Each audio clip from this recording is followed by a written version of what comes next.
Hello friends, अनूठी में आपका स्वागत है। आज हम एक बहुत ही महत्वपूर्ण चीज़ के बारे में बात करना चाहते हैं जो एस्ट्रोलॉजी में, ज्योतिष में हम अक्सर देखते हैं, वो है तिथि। वेस्टर्न और यूरोपियन कैलेंडर्स में डेट्स जो होती हैं वो हिंदू कैलेंडर में तिथि के नाम से जानी जाती हैं।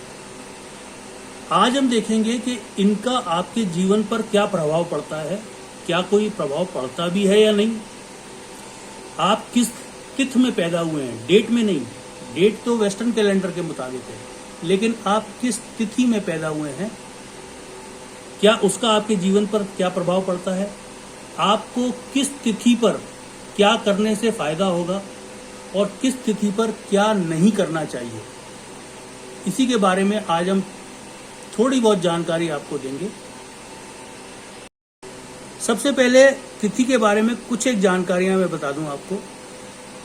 तिथि जो है वो चंद्रमा के मूवमेंट के हिसाब से निकाली जाती है और इसके हिसाब से हमारा चंद्रमा का मूवमेंट 29.5 दिन का होता है।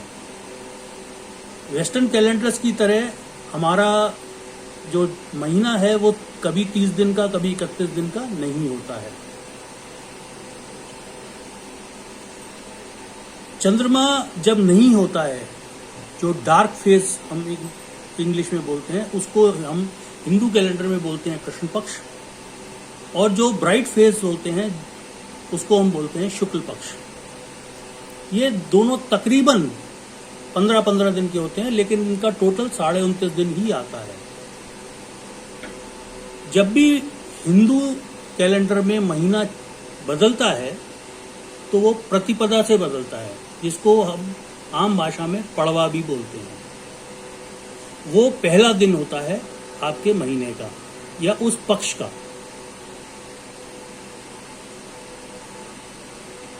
जब भी नया चांद निकलता है, न्यू मून, तो उसके 15वें दिन पूर्णिमा होती है, जिस दिन फुल मून होता है।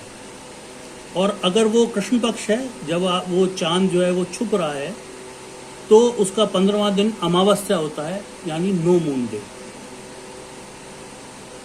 अब तिथि किसको कहते हैं?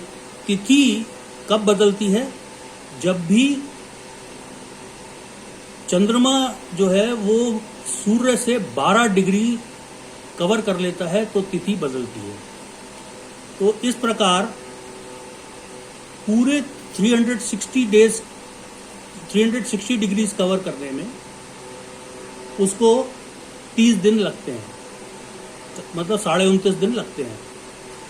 अब आपको पता है कि जो चंद्रमा चलता है वो बिल्कुल सर्कुलर नहीं है, वो एक अंडाकार ऑर्बिट है, इसलिए कभी वो तिथि जल्दी चेंज हो जाती है और कभी वो देर से चेंज होती है। तो ये हमारे तिथियों का आधार है।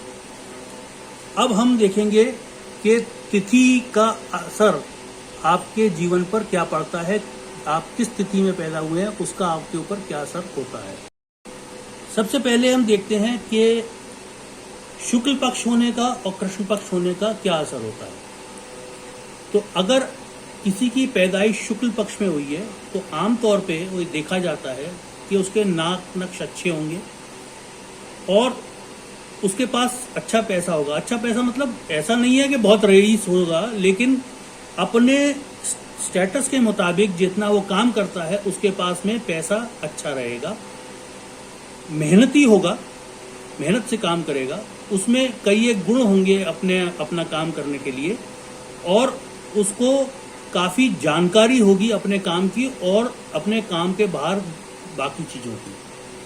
लेकिन अगर कोई कृष्ण पक्ष में जन्मा हुआ है, क्योंकि उस समय चंद्रमा की पूरी शुभाशीष ऐसे जातकों को नहीं मिलती, तो ये हो सकता है कि ऐसे जातक जो है वो क्रूर हों, उनका बोलचाल जो है वो बहुत अच्छी भाषा में ना हो, वो बुरी भाषा इस्तेमाल करते हों, स्त्रियों के प्रति बैरभाव रखते हों, उनके पास जानकारी की कमी हो या जानकारी इकट्ठी करने में उनको कोई दिलचस्पी ना हो, और वो दूसरों पर डिपेंडेंट हो, दूसरों के ऊपर उनको हमेशा रिलाई करना पड़े अपना काम करवाने के लिए। अब हम देखेंगे एक एक करके कि तिथि का आपके जीवन पर क्या असर होता है। अगर आपकी पैदाइश पड़वा की है, प्रतिपदा की है, तो उस तिथि का जो स्वामी है वो सूर्य है। ऐसे जातक बहुत अच्छी संगत नहीं रखते हैं, उनमें बहुत पैसा उनके पास नहीं होता है और वो अपनी परिवार के लिए वो दुख ला सकते हैं, परिवार उनके कारण परेशान रहता है। अगर पैदाइश द्वितीया की है जिसका कि स्वामी चंद्रमा है, तो हो सकता है ऐसे जातक जो है वो बहुत ज़्यादा सच ना बोलते हों या सच्चाई का साथ ना देते हों और उनमें प्रेम की कमी रहती है, वो बहुत ज़्यादा लगाव नहीं रखते हैं। तृतीया में पैदा होने वाले जातक जो है वो उसका स्वामी मंगल है और मंगल आपको जैसा पता है बहुत ही उग्र किस्म का प्लैनेट है। तो ऐसे जातक रेस्टलेस होते हैं और वो अपने अंदर गुस्सा छुपा के रखते हैं। जिन लोगों की पैदाइश की तिथि चतुर्थी है उसका स्वामी बुध होता है। ऐसे जो लोग हैं उन्हें लग्जरी बहुत पसंद होती है, सुख सुविधाएं पसंद होती है, वो उदार प्रकृति के होते हैं, दोस्ती बहुत जल्दी, जानकारी बातचीत बहुत जल्दी कर लेते हैं, पढ़ने लिखने में उनको दिलचस्पी होती है और ज्ञान काफ़ी वो प्राप्त करते हैं।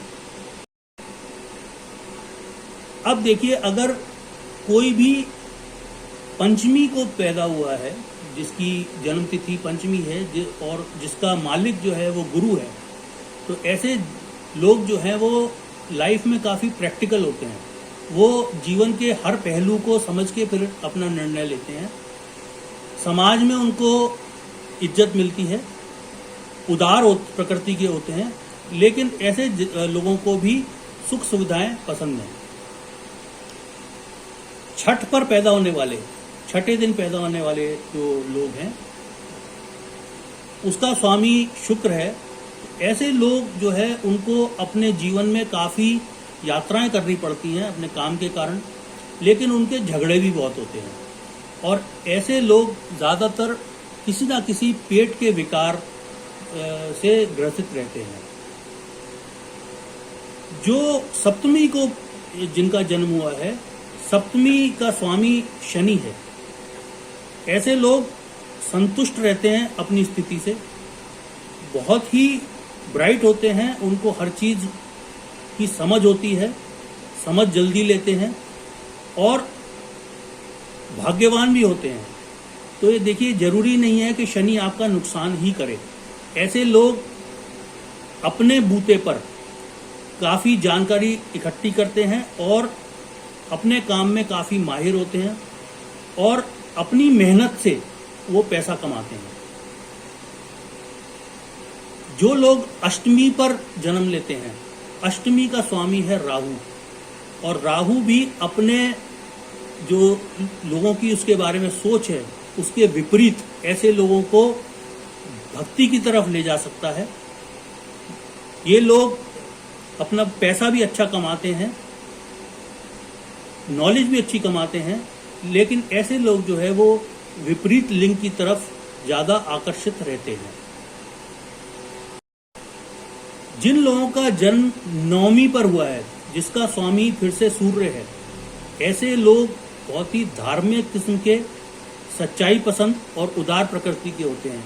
अब देखिए, यहाँ पर तिथि का फर्क आया। जो पड़वा पर लोग हैं उनके ऊपर जो असर है और नवमी पर जो पैदा हुए लोग हैं उनके ऊपर सूर्य का असर अलग अलग पड़ता है। जो लोग दशमी पर पैदा हुए हैं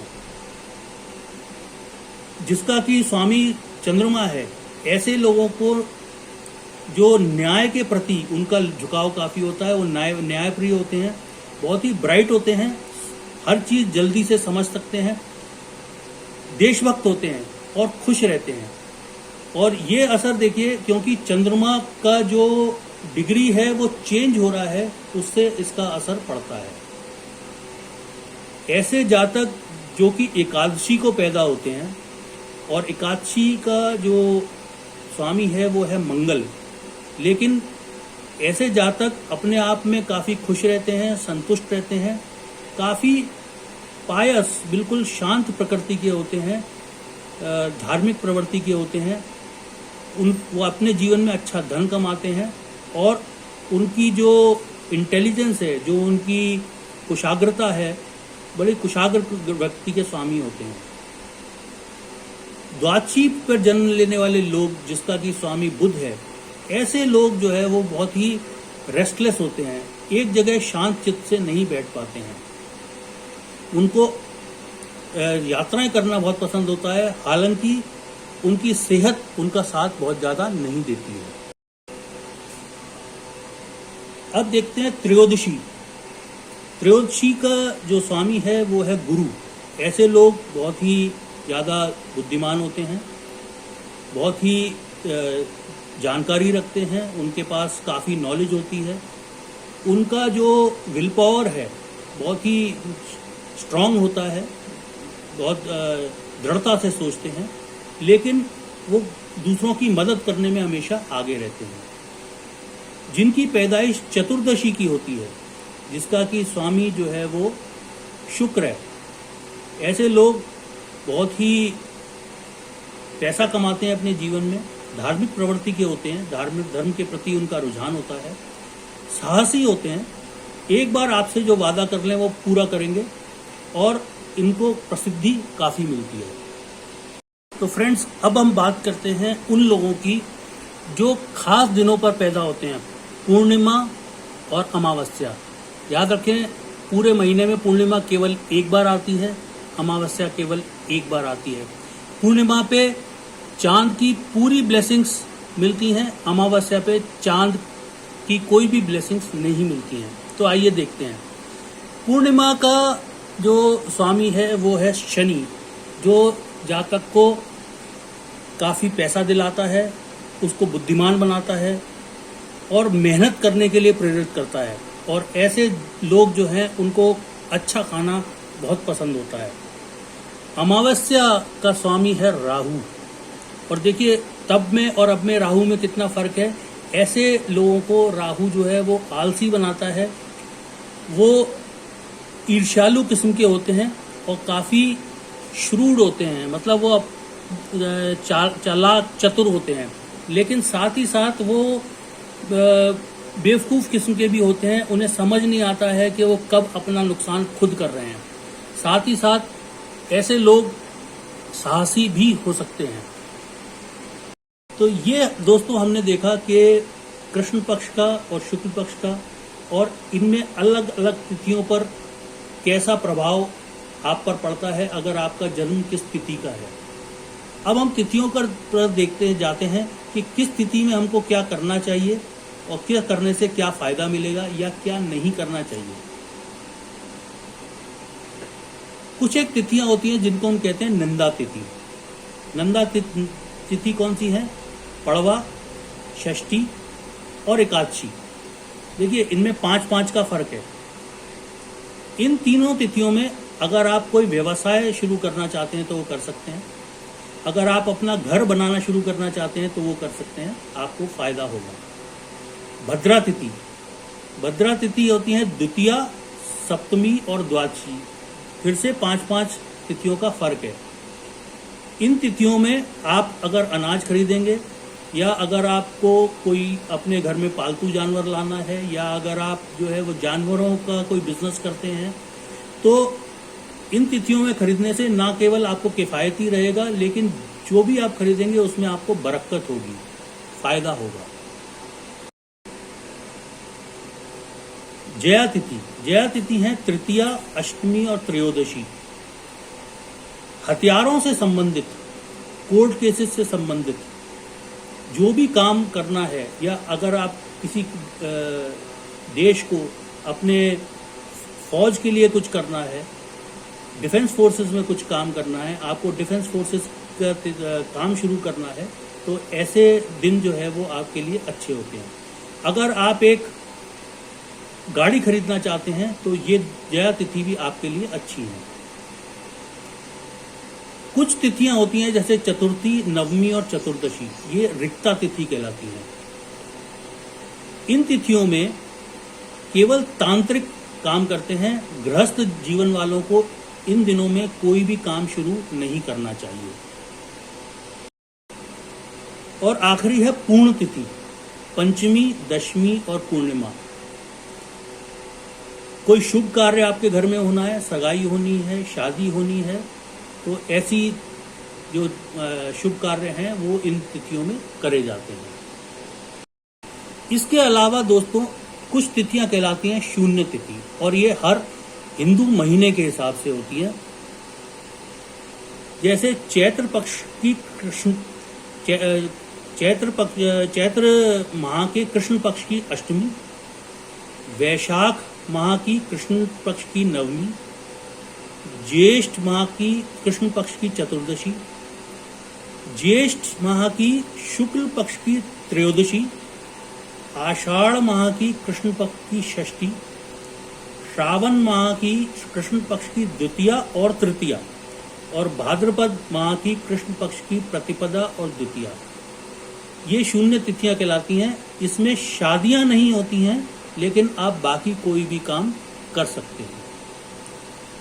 इसके अलावा अश्विन माह की कृष्ण पक्ष की दशमी और द्वादशी, कार्तिक माह की कृष्ण पक्ष की पंचमी और शुक्ल चतुर्दशी, अगहन माह की कृष्ण पक्ष की सप्तमी और अष्टमी, पौष माह की कृष्ण पक्ष की चतुर्थी और पंचमी, और माघ माह की कृष्ण पक्ष की पंचमी और शुक्ल पक्ष की तृतीया। इनमें भी शादियां नहीं होती हैं, आप बाकी के काम कर सकते हैं। तो दोस्तों ये थोड़ी सी जानकारी थी तिथियों के बारे में।